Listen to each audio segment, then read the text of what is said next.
Um, without further ado, I'll let him take over the intro because I would talk forever.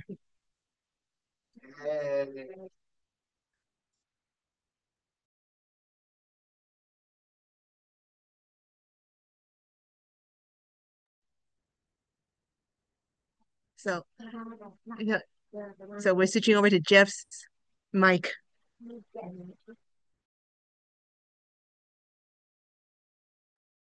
Yeah. There we go. Yeah. Says in it. All right. Hi.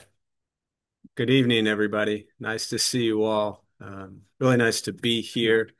Thank you for the introduction. In all fairness, you did ask me if there was any introduction and how you wanted me introduced, and I said you can just say this is Jeff. So thank you. That introduction was perfect. Um, I think I'll start with a little meditation practice. Very brief. I know some of you sat before, some of you just finished eating, so I will keep it very brief so none of us fall asleep. And to those joining virtually online, welcome. Glad you're here. Dean, I understand my brother doing the recording is from Chicago. I was born in Lincolnwood, so happy to have another Chicago person online here. But we'll start with the meditation practice, and then I'll go into whatever we go into and the topic for tonight. So it'll be a pretty brief practice. A couple things to tell you before we begin. For those who maybe never have sat with me, nothing's going to happen to you. You're not going to float away. You're not going to have any mystical, magical experiences. The mind that races all day long is not going to shut off. Don't judge your practice, meaning don't ask yourself, is this working or not working? Are you doing it right or wrong? We're just going to sit, we're going to breathe. You'll hear sounds inside, sounds outside. This is life. Life is filled with chaos. And this practice is learning to get quiet and still within all of the chaos. Posture, you just want to be comfortable. These chairs are perfect. Just relaxing the shoulders, hands can be on the knees or lap, whatever's comfortable. For those of you who are at home, wherever you are, same thing, just finding a position that's comfortable. Again, we'll be done probably before you have an opportunity to fall asleep. So throughout the practice, you'll hear sounds. These are not distractions or disruptions. Life is filled with chaos, and this practice is learning to get quiet and still within all of the chaos. I'll guide us as we begin, and we'll settle into a little bit of silence.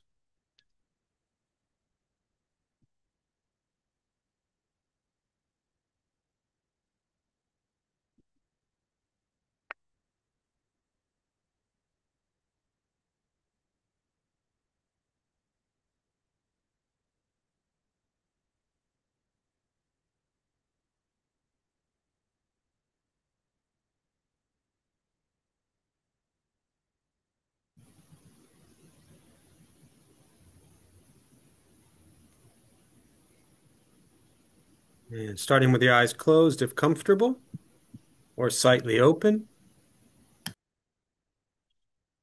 Mouth is open or closed.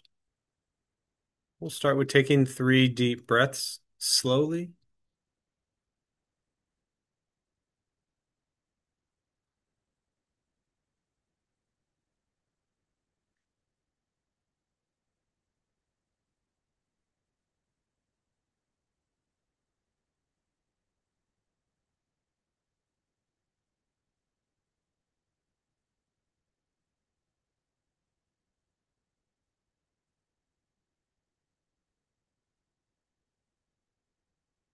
And eventually, you'll settle into a natural rhythm of the breath, noticing the mind as it wanders, jumping from thought to thought. Start with gently guiding the attention, focus to the stomach or chest, breathing in, feel them rise, breathing out, feel them fall.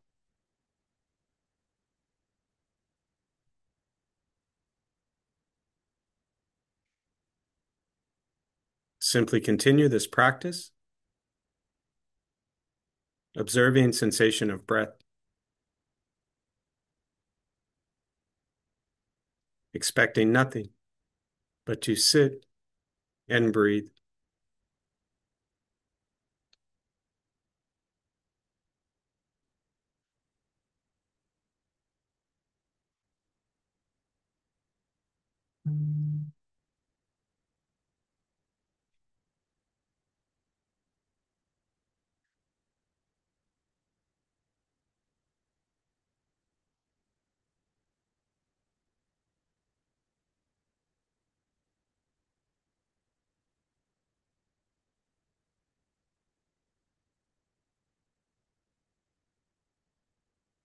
As the mind wanders, lost in thought, recognize it, release that thought, return attention, focus to the breath.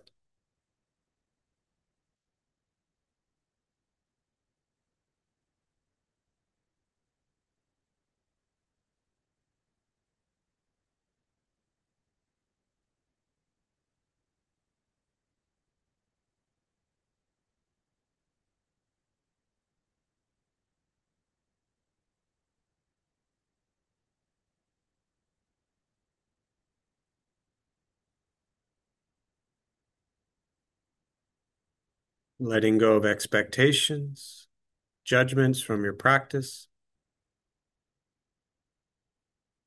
just sitting, breathing.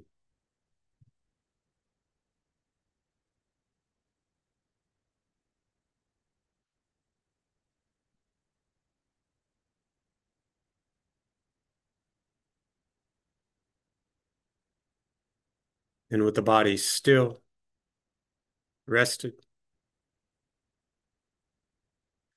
and the speech quiet, aware of all sounds, and the mind learning to settle,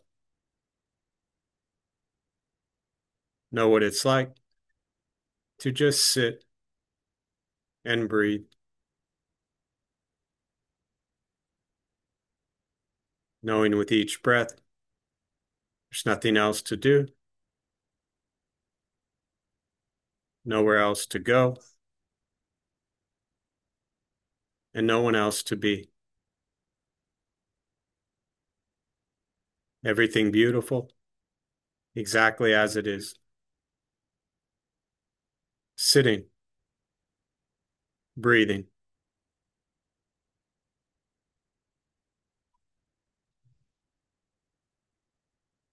And once again, taking 3 deep breaths slowly.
And when ready, slowly opening the eyes, slowly beginning to move. And most important, with the practice of meditation, is to recognize how you feel now, immediately after. Compare this to how you typically feel throughout your day. Recognize the difference, if there is one. Ask yourselves how you'd prefer to feel every day for the rest of your life. And realize however you feel now, if it's quiet, calm, and still, or a busy mind, racing mind, whatever you're sitting with at this moment, it's not from anything I said. It's not from how we sit and hold the hands or cross the legs. It's not from the sounds around us or anything else for that matter. It has everything to do with your own mind and your own mind's reaction to an external situation. This is what the Buddha called pratitya samuppada, means dependent origination. This is the basis of the Buddha's awakening. The word Buddha simply means awakened. He was a human being, no different than any one of us, who began to understand why he suffered, why he got angry, sad, depressed, stressed, anxious. He began to understand the causal relationship of all phenomena. And what that means, very simply, for all of us, regardless of where you come from or what you believe in or where you think you're going, your whole life is filled with things that happen. You react. More stuff happens, more reactions. That's what we get. This practice is simply learning what it's like to respond to something quietly, peacefully, still. Because for most of us, the way you responded to the last few minutes is quite different from how we respond to every other few moments of our lives. So all we're working on is closing the gap to where the way you feel now is closer to how you feel always. Just as driven, motivated, productive, successful, whatever that means to you in your respective lives, but with a mind that's steady, clear, focused, distracted by nothing, disturbed by no one. It's not an easy practice. It's not necessarily fun. It's not an escape. This practice is direct perception into the present moment and learning to be with life as it arises. And life as it arises, as we know all too well, is filled with conflict, chaos, difficulties, challenges. Many of us spend much of our lives running, hoping this happens, hoping that happens, waiting, looking, searching, seeking. And this practice is learning to sit. The world can be a mess, but as I say to everybody, are you a mess? No offense to any of you who aren't a mess. It's nice to sit with so many people in a space on a Friday night of those who are not a mess, right? But our minds are often a mess. And once we stop trying to change, fix, control, manipulate everything outside of us, and we work on changing our mind and our reaction to life outside of us, things change. But it's a practice. And so for me, I really just want to back up a little bit. What an honor to be sitting here. So thank you for having me. As most of you know, and I was already asked about, I started here 22 years ago. I was young like you, a full head of hair, Get enjoy that while it's there, it goes away eventually, right? And to those first, I must say to those joining virtually, welcome. Glad you're here. Thank you for showing up wherever you are. I understand many of you are all over the world there. So really an honor to sit with you as well.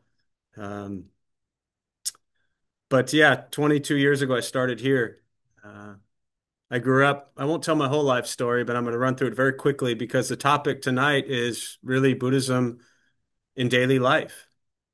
And what does that even look like? What does that mean? How do we close the gap from Buddhism being this thing that was taught 2,500 years ago by somebody in some place to then bringing it into our day-to-day lives as we sit here in San Diego or wherever you are around the world? And so for me, born in Chicago, grew up in San Diego, Del Cerro, was a pretty angry, depressed kid. A lot of fights, a lot of trouble, did a lot of stuff I shouldn't have done. I'm sure none of you can relate to any of that. And when I was 20 years old, I was in college. I was working in group homes, counseling adolescents who'd been abused. And a psychology professor said, Jeff, you should try some meditation. You seem pretty angry. Maybe this will help. This is 30 years ago. And I was also taking a Chinese civilization class, Chinese Civ 174 at the University of Arizona. And I took this class because my brother was there. He was 2 years ahead of me. And he said, this class is an easy A. And, when you're a college kid, you take all the easy A's you can get. And sure enough, it was an easy A. But I had to read a book, Intro to Zen by D.T. Suzuki. So I'm 20 years old. I've got this Intro to Zen book. I'm working with these teens who'd been abused. I'm 3 weeks into my intense Buddhist study and meditation practice when I felt I was fully qualified to lead a bunch of adolescents in meditation. Okay. And so I would show up to work with these kids. We would close our eyes. We'd sit for 5 minutes. I said nothing. I didn't have, no bell. I just said, close our eyes, take deep breaths. We did that for 5 minutes. I would then open my eyes. We'd open our eyes, and all of a sudden the world seemed different. And I'll never forget this. So graduated college, 2000, or sorry, 1997. And, I thought that, especially growing up here, upper class, super spoiled, privileged white kid in San Diego. And I thought, well, I'm just going to go make a lot of money and buy a lot of stuff and be perfectly happy because, that's what I'm taught to do. And so, with all my privilege, I continued to build a consulting career for 7, 8 years. Was in Philadelphia for a year, came back to San Diego a year later. It was cold out there. And next thing you know, I made all this money and bought all this stuff. And I was still just as miserable and depressed as I was when I was 16 years old. Now I'm just 25 with a bunch of stuff. And in 2003, my best friend my whole life, Kristen Shea, had to go to, you all right? Had to go to observe a religious experience somewhere. She was a student at San Diego State getting her teaching credentials. And her mom, Jerry Shea, used to come here many years ago. And she said, Jeff, you always talk about being Buddhist. You've never been to a Buddhist temple. I read a handful of books for years. And so I would tell people I was Buddhist. I didn't even know what it meant. I just was roaming around saying I was Buddhist, thinking I was Buddhist. She said, you always say you're Buddhist. You've never been to a temple. So 2003, I showed up here.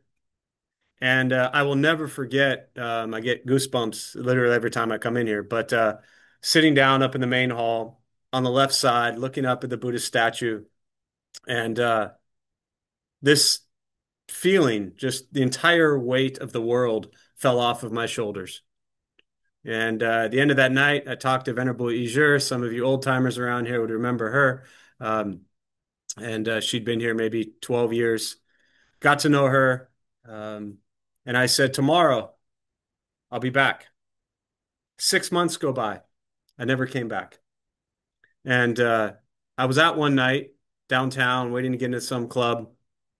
And I had this whole realization in my head that I was going to stand in this line. My buddies had just gotten out of the military.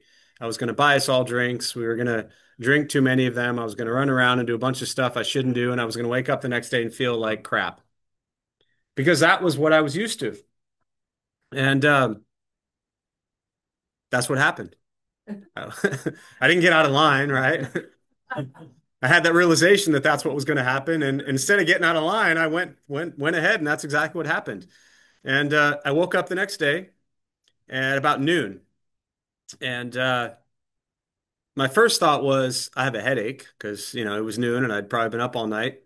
And my second thought was I got to go back to that temple place, which is literally where we are all sitting here. It was probably 2 o'clock by the time I got in here. Everything in the main hall was already done. I sat probably about where Denny is sitting. This was all configured differently. And I had two books in my hand, Lotus in the Stream from Master Xing Yun, and another book called Graceful Exits, How Great Beings Die. And it wasn't just so much a Buddhist book per se, but it was about what happens to these spiritual beings prior to death. What's their life like? And we have this expression, right? At least in English, we say, rest in peace. Well, if we want to rest in peace, we want to die peacefully. What does that mean about how we live? We have to what? Live peacefully, right? And I was not living peacefully. So 2003, I just made a drastic shift. Venerable Ifa, again, some of you old timers may know her. She was the other nun who was here at that time. And she said to me, Jeff, you work so hard to make so much money, to buy so many things. If you didn't have so many things, you wouldn't need so much money. You wouldn't have to work so hard. And it just clicked. Now, when you grow up a privileged, spoiled, upper class Jewish kid, nobody's telling you this stuff, right? It doesn't fit. You have to go consume, work, produce, consume, work, produce, consume. And that was the life I was into. So this idea, which I'm getting to, which is Buddhism as a way of life, my way of life was not that at all. My daily life was nothing about the things that I would read and found fascinating. To me at that time, it was this cool intellectual thing to talk about. Even in the early days of Buddhism, for me, it was neat. It was cool. Mahayana Sutras, rays of light emanating from the Buddhist head. Like it's really beautiful to imagine. But still, how do I translate that into my daily life? So over the next 2 years, at this time, I was living downtown here, San Diego, and I moved. I got a little cottage right on Adams Avenue, right where Grains is. You've been to Grains? It used to be Adams Avenue Grill, but there were little cottages. They're still there, actually. I moved up there and I told myself I'm going to go from making a lot of money and spending a lot of money to making almost no money and spending almost no money. So I put myself kind of on this very strict discipline from ridiculous amounts to $1,000 a month, which nowadays you can't even get gas for $1,000 a month. But again, this is a long time ago. And so I spent 2+ years. I came to this temple every single day. It's funny because those of you who know me for Dharma bums and all this stuff, I would show up here every single day. I would walk in and say, "What do you need?" And they would say, "Go sweep or help, with this translation or go hang this on the wall or go clean out in the, in the garage area there." I just showed up here every single day. Why? Because it was the only safe place I trusted myself. And this is brand new into, Buddhist practice, 2003. Um, so about a month later, we had a meeting here, and Ronald, a guy from Germany, was leading the prison program. And he announced that they were going to, he was leaving to go back to Germany, and somebody needed to fill in for him. And Venerable Leisure says, Jeff will do it. So I started doing that. And that, above all else, began my shift to understand what does Buddhism look like in my day-to-day life? Because up until that point, the most important person in the world to me was me. That's all I focused on. I'm 28 years old at this time. Yeah, something like that. Yeah, 28. And all that mattered was me. So selfish. Ego, huge. I mean, my ego's still pretty big, let's be honest, but it's a lot smaller than it used to be. But I was so wrapped up in myself. And I would go into this prison and I would lead this class for 2 hours. I would walk out and I felt like I was the greatest person in the world. Now, the purpose of doing outreach work is not to feel like you're the greatest person in the world. But at that time, that was the only thing that made me feel good about myself. I grew up so angry, so depressed, hating myself. My parents spoiled me. I had a relatively perfect childhood. My parents have been married 57 years, so it was nothing they did to me. It was nothing I learned. It's just, if you're into rebirth, let's just say I came in with nothing but fury. So whoever I was prior to this life, man, it was a mess. Because I came in and the thoughts and behaviors and actions I had as a child were a nightmare. So here I am finding myself in this place 2.5 years. And, kind of kind of speed this up, sum this up. After 2.5 years, Venerable Leisure said, "You want to move to our monastery in Taiwan?" So February '05, I shipped off to Kaohsiung, Foguanshan's home headquarters. For those of you who've never been, please go. It's incredible. I spent 11 months there, living in the Buddhist college. I lived with the monks every day in the male Buddhist college. I wasn't a monk. I didn't ordain at that time. I thought I would ordain, but I always said I'd be a bad monk. I still think I'd be a bad monk. I don't like to listen to people so much. I'm pretty stubborn and I like my own way, which I think made it very clear that I'd have a hard time being a monk. But 9 months in, Venerable Yijur, and this is a part of the piece of the story that well, I'll just say it briefly. She said, "How you doing?" I said, "Great. I don't want to leave. Let's spend the rest of my life here." And she said, "You need to go. You need to go back to San Diego, where you're from." And she knew this place intimately. And you need to figure out how to introduce Buddhist practice to those you know. And so I came back. And for me, my entire life, everything I always did with Foguanshan, with Shifang Temple, and then starting Dharma Bums end of 2006, going into 2007, was based on the Paramitas. And for me, bringing Buddhism into day-to-day life is what Venerable Isur always taught me from Master Xing Yun, the six paramitas. How do we practice generosity in everything we do? How do we give ourselves, as the Bodhisattva practice teaches us, no gift, no giver, no receiver? I remember starting here and being told to go help people and just driving up and down Park Boulevard by Balboa Park there and seeing people pushing electric wheelchairs up the road, helping them, seeing people with no food, helping them. We all have. If you're sitting here on a Friday night, regardless of how difficult and challenging life is right now, we probably have enough resources to go help people. But the question is, do we? How attached are we to ourselves? The Buddha taught that the second noble truth, the cause of all suffering, is greed, anger, and ignorance. So the Buddha said, if you want to overcome greed, practice dana, generosity. It's not about money. Do we give the Dharma? To me, that is the greatest gift, as the Buddha taught. The greatest gift that we can give is the Dharma. And it doesn't mean giving a Dharma talk necessarily. It means, how do we practice, to me, the paramitas? Do we give our time, our attention, our heart, a smile, a hug? If somebody wants it, what do we give? We all have things that we can give. Second one is morality. And for me, this comes back to the precepts, right? As I always share, at the time of the Buddha, you had 227 to 311 precepts. But in our day-to-day lives, let's just look at the first five, right? To refrain from lying, from killing or harming, from stealing, from sexual misconduct, and from intoxicants or anything that alters our state of mind. How do we integrate these five precepts into our lives? Not to view ourselves or judge ourselves as good or bad Buddhists, but how are we in our lives? I don't know about you, but any time that I lied, harmed or killed, stolen, had sexual misconduct, or used intoxicants, nothing good came from that, right? So for me, day-to-day life is to look at these five precepts and think, how can I integrate decreasing all of those in my life on a day-to-day basis? The third one is patience. And for me, I found this one to be, of all the paramitas, actually the most important. Because as we're working on being generous and moral and loving kindness and compassion and all these kind of key, cool buzzwords, as we're working on all of these things, right? If you sit down and you read some gentle Buddhist book, you ever read a book and then compared yourself to the Buddhist book you just read? And how do you feel? You read this book about how loving and kind and compassionate Pema Chodron was, and then you look at your life. How does that tend to make you feel? Not so good. We tend to judge ourselves and compare ourselves to these things we read in these teachings. We must, say again? It's hard. And so we must practice patience with ourselves on the spiritual journey. We must have patience for ourselves, of course, for everybody else. But I found in doing this long enough and sitting with enough people, the place that people often lack the most patience is with themselves. We have this bar, this kind of level that we expect ourselves to get to. You read some Buddhist stuff, you do some meditation, and all of a sudden you start to think, how come it's not working yet? How come I'm still getting angry at the grocery store? How come I'm still mad when they didn't make my coffee the right way? How come I'm still upset when my sandwich wasn't prepared properly? Patience with ourselves on this journey. Diligence, to put the effort in. The great Zen master Dogen lived to 1200 to 1253, and he would say, practice as if your hair was on fire.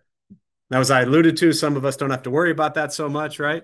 But if your hair was on fire, would you just sit there and let it burn, or would you be trying to put it out? You would try to put it out. So ultimately, the teachings from a Buddhist perspective, this practice of diligence is to cultivate a spiritual practice diligently. But it really goes beyond that. See, to me, Buddhist practice isn't just about being Buddhist. It's just not about being a perfect Buddhist or Bodhisattva. It doesn't matter if you're Christian, Catholic, Muslim, Jewish, pagan, Mormon, or lack thereof. Can we diligently work through our lives at bringing loving kindness to ourselves and others? And then that goes into everything else. Do we work hard at our relationships with family and friends? Do we work hard at our school or whatever we're going through? Do we work hard at preparing a life that is healthy for ourselves and others? Anyone in here get lazy? I'm going to look at the young kid always, but you're here on a Friday night, so I'm impressed, right? You ever watch Netflix? Really? Man, you're who else? All right, I got to pick on somebody else. How did you find the young kid to pick on? Who here watched Netflix? Starla, how long can you watch Netflix for without getting up to go pee? All right, forget the pee comment. How long can you watch Netflix? Oh, really? That's a tough crowd here. All right. So let's just pretend. Well, I'll just say for myself, I could seriously sit and watch Netflix for 6 hours straight and not move. Wow. But will I cultivate a spiritual practice for 6 hours straight and not move? Can I sit silently on a cushion or a chair or however your meditation is and hold your attention and focus on sensation of breath the same way I'm staring at that TV or phone? Right? No. What's the difference? Nothing. Sitting and breathing is sitting and breathing. But as long as there's some Netflix story going on, we can stare at it for 6 hours. But to sit and cultivate a spiritual practice using sensation of breath for 6 hours seems impossible, right? So how diligent do we work? So generosity, morality, patience, diligence. The last two, concentration, right? And this kind of comes into what I was just talking about. How often do we train our mind to stay focused on present moment? And yes, this begins with a daily meditation practice, of course, but it goes beyond that. As the Buddha taught, sitting, standing, walking, lying down. Meditation is everything we are doing. It is not just sitting in some perfect meditation posture, trying not to move. It is walking, it is eating, it is working, it is talking.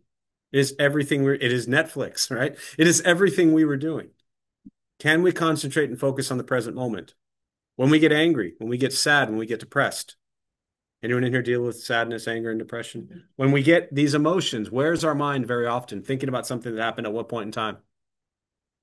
Past, right? For some reason, we never ponder all the good things that's happened in our life, but we have those also. Our mind wanders to the future, stress, anxiety, fear, worry. So for me, meditation practice in its very basic, simple form is learning to stay in the present moment and appreciating this. I mean, how incredible is this? We all get to sit here in a beautiful temple on a Friday night with access to warm water, sangha, community, friendship.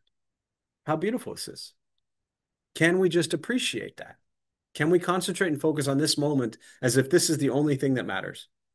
Because in this moment, this is the only thing that matters. And that doesn't mean that the world out there isn't suffering. They are. The world is a mess. The world is on fire. It always has been, it is currently, and it probably will be for a long time. But as we engage in the world, and again, my talk tonight is not on engaged Buddhism, but just to touch on it briefly at this point in time, to me, the Buddha was an activist. He was a rebel. That's how I view him. And as you engage in the world, which you should, to create a kinder, gentler, safer place for all of our sisters and brothers out there, can we do that from a place of loving kindness and compassion or from a place of hatred and anger? So the practice is to cultivate this meditation practice to abide in ultimate compassion and wisdom. So when we engage in the world, we engage from a loving place. Last one is wisdom. Now, this is a challenge because how are we going to define, for me, my day-to-day life? Like if I was going to sit there and say, this is ultimate wisdom. I mean, to me, to talk about ultimate wisdom, right? The Buddha praised Subhuti. He asked him to give a discourse on wisdom, and Subhuti, in essence, stayed silent. And the Buddha said, good job, right? So for me to sit here and say what ultimate wisdom is, there's a lot of words. But I like to spin this one. What I mean by that is, when you do something really, I don't want to say dumb because I don't want to judge that you would ever do anything dumb, but do you know when you do something you shouldn't do? Okay. Well, is that a yes or just okay? It's a question. Let me rephrase that. A yes or no question. Do you know when you do something you shouldn't do? Usually, yes. Usually, yes. Yeah. Sometimes we don't. It's not till after, right? But usually we know. Do we know when we do things that are harmful to self and others? Usually, yes. Usually, yes. Do those things less. To me, the practice of cultivating ultimate wisdom is looking at the things we do that come from a place of ignorance, that come from a place of attachment to sense of self, that come from pride, that come from ego, that come from thinking I am the center of the universe and the most important thing. When I do those things less and I put others equal to myself, to me, that is as close to wisdom as I'm going to get. But I can't define what ultimate wisdom is. I also look at ultimate wisdom as the practice of the first paramitas. If we can practice generosity, morality, patience, diligence, and concentrate, I think that's pretty wise as well. So for me in day-to-day life, from the moment I wake up to the moment I go to sleep, my practice is to think, how can I suffer a little bit less today than I did yesterday? Using these paramitas as my guide. Like I said, I learned that here 22 years ago and it has never changed. Because living a life of anger and sadness and depression is no fun. And living a life where you decrease that drastically, it's pretty enjoyable, you know? And that doesn't mean, like I said, there isn't still chaos and madness. So I always, for me, I love questions. I like to engage. So if okay with you all, I think I want to open up for the rest of our brief time this evening. We have about 25 minutes, 24 minutes. I'd really just want to open up to questions. Meditation, Buddhist practice, specifically the paramitas, how to apply them to day-to-day lives, where you struggle, where you think you lack, again, not in a judgment way. And if I didn't make that very clear, again, as I was saying earlier, I always suggest we don't use these paramitas as a way to judge ourselves, right? And I say this, kind of jokingly, but I always say I've been failing at these practices for a very long time. And I don't mean that in a harmful, hateful way towards myself. What I mean by that is we're still practicing. We're always practicing. But yeah, so I'll open up to questions, which I think you're gonna monitor. Yeah. So thank you for monitoring. And to those who are joining virtually, again, welcome. Glad you're here. Feel free. If you have questions, I think they'll raise their hand or they'll ask. You got it. Yeah. All right. Yeah, go ahead. You mentioned wisdom, and one of the things that I hear going by is sometimes you can get some of these insights that will give you more clarity on the direction to choose A, B, or C. Is there a way to both encourage that to happen and but also recognize it when it's happening, when it does happen? Before, can you repeat the question here so that way? Oh, I can repeat it if you want. I can repeat it. Okay. Yeah. So the question is around, are you talking about the how to recognize ultimate wisdom?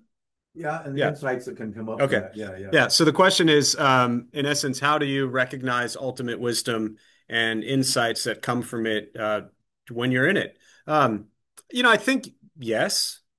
I think there are moments where kind of like flashes where you look at the Buddhist teachings on non-self, right? So it's really difficult to use a sense of self to recognize moments of non-self. But to me, I don't look at non-self as not existing, not being here. The way I look at non-self is that I'm completely different from how I perceive myself. I have a story about myself. That story centers around my ego and my pride and my experiences. And so I think that there are moments where I recognize probably every day. And I think as you cultivate a daily meditation practice and your thoughts begin to slow down and the world begins to slow down, you begin to become aware of thoughts, your karma, thoughts, words, and actions, body, speech, mind. So as you begin to become aware of your thoughts, that in turn, I think ultimately leads to wiser choices. And as we make these decisions and we do things that are wiser, I think you absolutely will recognize them. I mean, I see things every day and reflect upon the fact that, wow, I used to do that. And now I did this. Or now I said this, but I used to say that.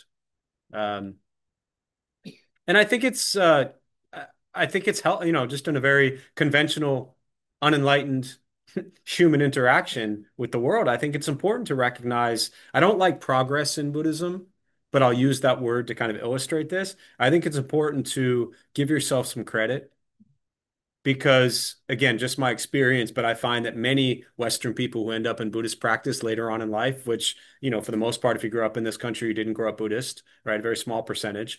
If you've come to it later in life, it probably means you've had some challenges and difficulties and struggles.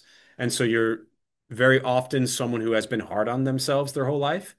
As I always joke, I say, if you've been peaceful and happy, you probably don't stroll into a Buddhist temple, right? You're already there.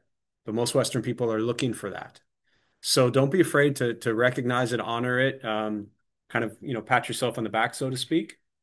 But then you have to watch the ego that says, "Oh, look at me, I'm so wise." So there's that, and I'm more just talking about myself. So we have to watch that. Does that answer your question? Thank you. Yeah, for sure. What else? Marisa, was that okay with just repeating the question? That's Yeah. great. Yeah. Yeah. Yeah. Either way, if you want to do it that way, that's okay too. Well, I like your solution to Netscape. Mm. Or, I'm sorry, Netflix. Oh, yeah. I was thinking of Thich Nhat Hanh because he got to the point where he's talking about, precepts and whatnot, and he said, in a sense, watching a lot of TV was essentially poor behavior, and that got me to thinking because I have to mea culpa. I like to watch British mysteries. Mm. Somebody always gets murdered, Mm-hmm. you know, and then they figure it out and whatnot. And I was wondering, you know, this is on a scale, it's not as bad as killing somebody Mm-hmm. and stuff like that. I'm wondering how you kind of look at this in a sense, because what I'm doing oftentimes is escape from the chaos and the Sure. negativism and the anger and the just the incredible stuff out there. I think part of it is needed to some degree, but I also feel like I feel a bit guilty and stuff like Mm-hmm. that as well. Yeah. I don't see it as an incredibly bad thing, but I do see it as perhaps non-productive. Understood. Yeah. Yeah, and I will have him go to you next. But so to sum up your question, you're in essence in referencing kind of my comments to Netflix and Thich Nhat Hanh's teaching, where he would talk about, TV potentially being bad, and so in your life, recognizing that, you like to see, British mysteries, and in those there's murder, and so you're observing murder, and so you're recognizing how you are using that at times as an escape. Yeah. And is that beneficial potentially or not? So, I think, I remember early on the teachings from here, Master Xing Yun would always talk about anything that had an image of the Buddha on it, never throw it away. Because even if you just like set it somewhere, it gave somebody the opportunity to pick it up and see that image. And he would talk a lot about the importance of consciousness, Alaya Vijnana, our storehouse consciousness, and every karmic seed that we interact with. And when I look at the precepts of intoxication, right? Often intoxicants in kind of a modern Western way just get lumped together as drugs and alcohol, right? But even at the time of the Buddha and the Vinaya, there were so many other intoxicants, right? The monks not being able to eat garlic, things like that. So we're intoxicated, things that alter, ultimately that teaching is around things that alter the state of mind. So it's not just drugs or alcohol, right? Coffee, I drink coffee, right? Those intoxicate us. Chocolate, certain foods, Netflix, TV, which is really social media, all this stuff. We're so intoxicated. So I think the middle path is important to find, where I don't know that necessarily everything you consume on TV is harmful. It's also your relationship to it. Now, often people ask me, do I think the Buddha would have used social media, right? And a lot of people put down social media. I personally think he absolutely would have used it, right? I mean, he walked a long way teaching for a long time, 45 years. If he could have sat there and shared the Dharma with millions of people via technology, how incredible would that have been? So the problem isn't social media. The problem isn't Netflix. The problem is in my view, and when I say problem, I mean the difficulty, the challenge is our association to it and how we utilize it. And quite frankly, to your question directly, if watching mysteries and seeing acts of murder is something that you don't want in your consciousness, then if you keep watching acts of murder, then you're going to have that in your consciousness and you're going to reinforce that.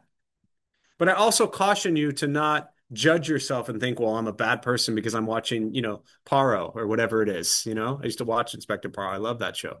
So, but everything that we take into our consciousness leaves a karmic imprint. Karma, this audience probably knows, but karma is not what goes around comes around. Karma is not getting what you deserve or they get what they deserve. Karma literally means action. It's what we bring into the world with our thoughts, our words, and our physical actions, which begins with what we see, what we perceive, all our senses, right? The Heart Sutra: eyes, ears, nose, tongue, body, and mind. Sight, sound, smell, taste, touch, and thought. You recite that every day here. What is our senses? What are our senses feeding into us that we are then karmically bringing into the world? It's I know I'm talking about her a lot, but I just feel like it's for me also kind of nostalgic and special. I remember, we would go to Venerable Yijur and ask her a question, and she would just hold up like a lotus flower, or an email of just a picture of a flower, or sing a song. Because the consciousness, it's what it takes in. We're so bombarded with stuff. So, yeah, I think the balance. Maybe there's other things to watch. Yeah. What else? Questions? And go ahead. Yeah. Thanks, Mason. There's a question online by Leo, Mm. and I'll read it out. What do you think the difference is between monastics and lay people in terms of practice of the path of the Bodhisattva? Man. Repeat the question. Yeah. So the question was, the question online was, what do I think the difference is in the practice of the Bodhisattva path for monastics or lay people? Um, First and foremost, I'm not a monastic. Never been a monastic, so I cannot speak to what the practice is like as a monastic on the Bodhisattva path, although you have two representations sitting right here in the room. So feel free to ask them any other time, right? Because my guess is they probably don't want to come up here and answer that right now. They're probably just going to tell me to keep talking, I'm guessing. So I can't speak to the monastic side of it. But what I can say, and I mean this so genuinely, not just because they're in the room, but I always say that my time living at Fo Guang Shan in the Buddhist college with the monks, with the monks and nuns, living in that environment every day, those monks and those nuns at the monastery, they lived the Bodhisattva practice. It was their essence, everything in their being. Um, it was their life. It is their life. And I always say I never saw a harder working group of people in my entire life. I remember one of my roles there was when people would show up, if anyone showed up predominantly from a Western country that spoke English, they would always call down who I was and look for Jeff to go give them a tour because they spoke English. And we had a group from the military came in. And so I was showing them the back dining area. Again, this is in Kaohsiung, Foguanshan. And I was showing them the food setup and how, it would feed like 3,000 people in silence in 15 minutes. And before you've even filed out of the dining hall, all of the food was already perfectly cleaned and prepared and put away. And the guys in the military said, this runs stricter and with more discipline and better operationally than the military does, right? So they were comparing the organization. And to me, that is the Bodhisattva practice in action in every single thing that they do. But again, I'm only coming from an outsider's perspective. But in all of my encounters, with all of the monks and nuns I've encountered, not just Fo Guang Shan, but in all the traditions that I've engaged and practiced with, there's a dedication that uh, is beyond, from a monastic side of things, there's a dedication that I think is beyond what most lay people, quite frankly, are willing to do. But with that being said, I also believe ultimately there is no difference, right? If someone is a monastic, if someone is a lay person, if someone is a Buddhist, if someone is Jewish, Christian, Catholic, the Bodhisattva practice and the Bodhisattva teachings of no gift, no giver, no receiver, and to, in essence, the Bodhisattva vow to be reborn life after life until all beings are free from suffering, um, that can be for everybody. Or as I like to say, especially in a Western audience, that the whole rebirth thing doesn't resonate with a lot of people. Just think about waking up tomorrow. Can you wake up every day with the vow that may all beings be free from suffering today? And to vow to wake up every day to where all beings are free from suffering. Um, and one more thing that came into my head, and I remember this actually goes back to a precept ceremony in Taiwan. And someone asked Master Xing Yung, different question, but addressing kind of the same idea. And his response was, you could shave your head and put on a robe. That doesn't necessarily make you a monk. What makes you a monk is what's in your heart and in your mind. And so I've always carried that to heart as well. Good question. Yeah. Yeah, yeah, come on over. You're over here. I'm gonna just turn it over and say hi. Okay, I'll just speak. Okay, Okay, I will let her speak. each My right face here. here.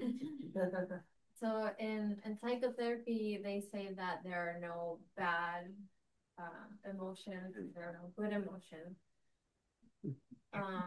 But I struggle with anger. I reject it in others. I reject it in myself. Every time that it comes up, I feel very guilty. You said earlier to notice those things and to do them less. you also said be patient with yourself. I've also heard Her, make peace with those parts of yourself. Love those parts of yourself that you reject. How? How? Yeah, man. The question on anger and for me, very personally, anger is what led me to Buddhist practice. I was 5 years old. Um, we finished baseball game. This is what I was talking about, like looking at rebirth type stuff. I'm a believer in that because I don't believe any of the things that I was and thought and how experiences from childhood would be from anything other than that. It just doesn't make logical, practical sense. So I do believe that we come in with consciousness from past lives. Um, but 5 years old, baseball game. I could have played a perfect game or whatever that looks like. We lose. And I would go into my room and slam my door and cry for like 6 hours, stay in my uniform. I was so angry as a child. And again, I didn't grow up around anger. I saw my parents fight once, and that's because I got in trouble for stealing stickers at a Nordstrom's, right? And they fought over that. So I had nothing that I saw or perceived of anger. But I've been doing, like I said, prison work for 22 years, military. It's a very hostile, angry environment for a lot of people who are there. Not all, but I've yet to this day met somebody that I truly believe had more anger than I had as a child.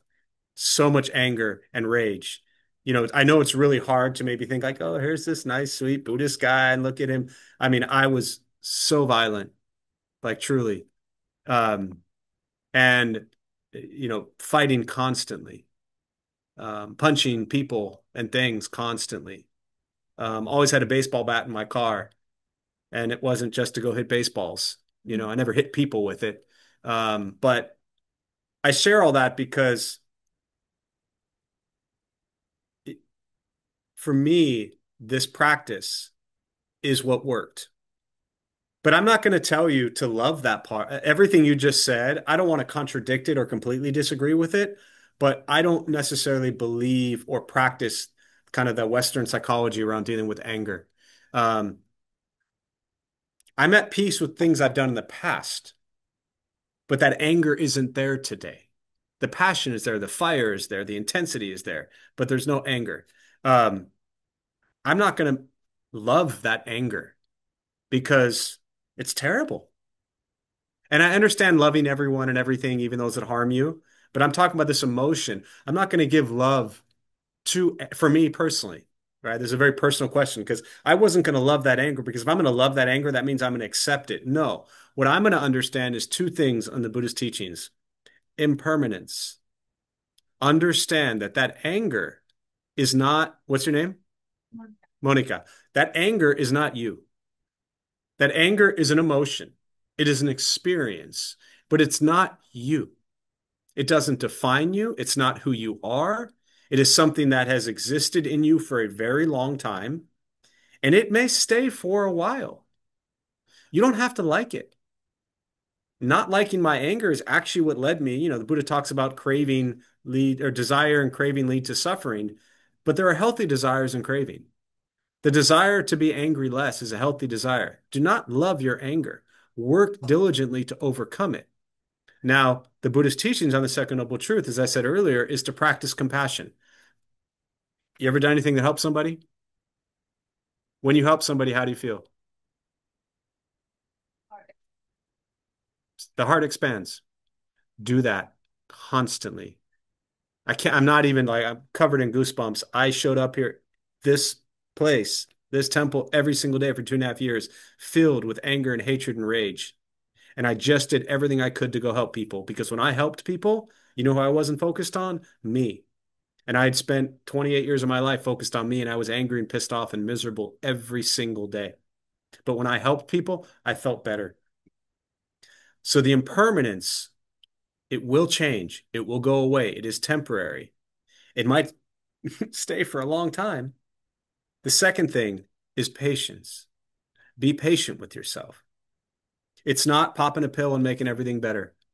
It is not chanting for 3 weeks and thinking all your anger is going to disappear, right?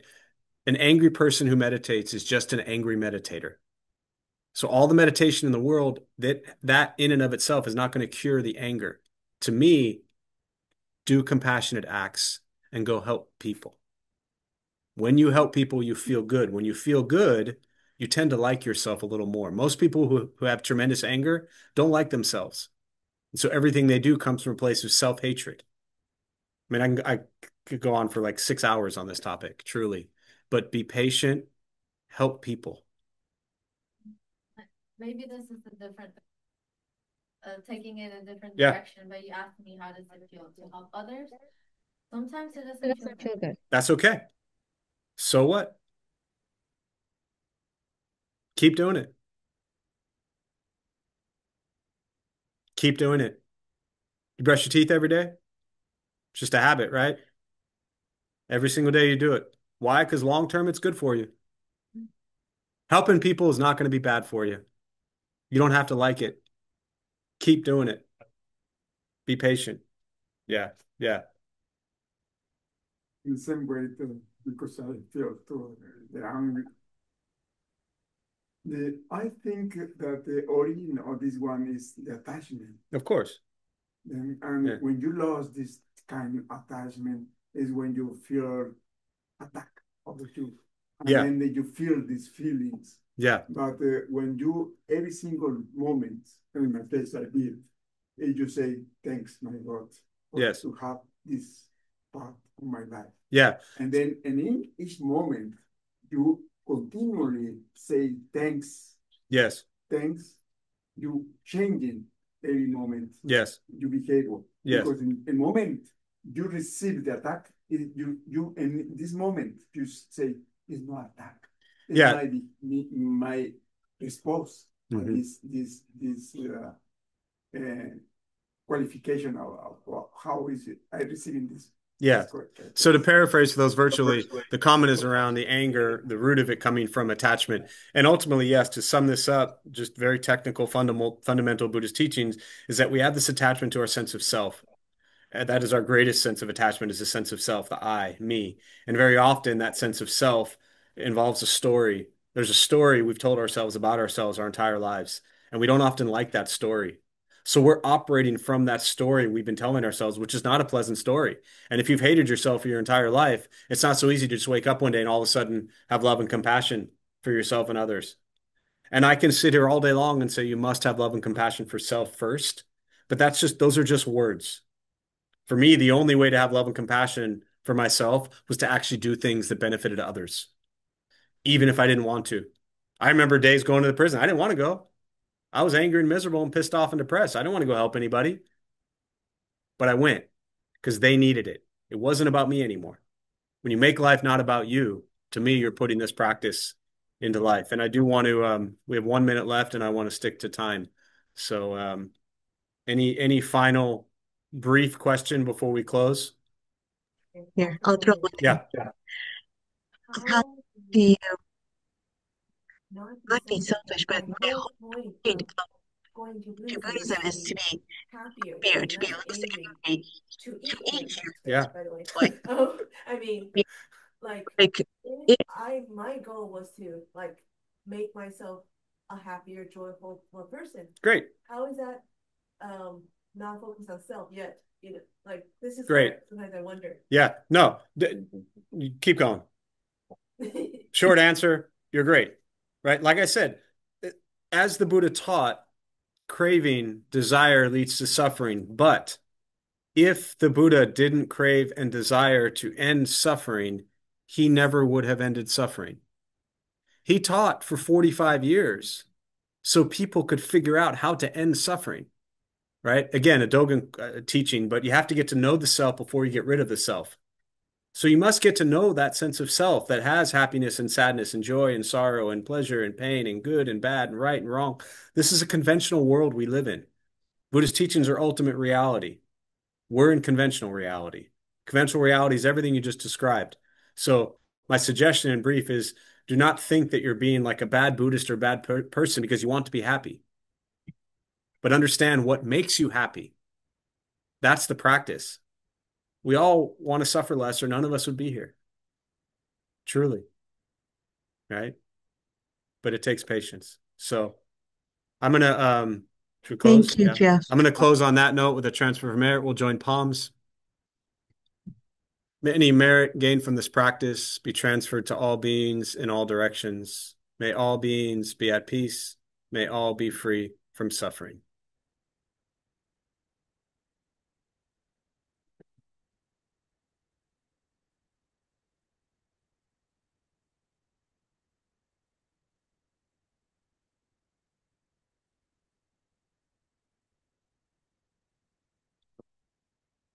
Namo Omitofo. Thank you all.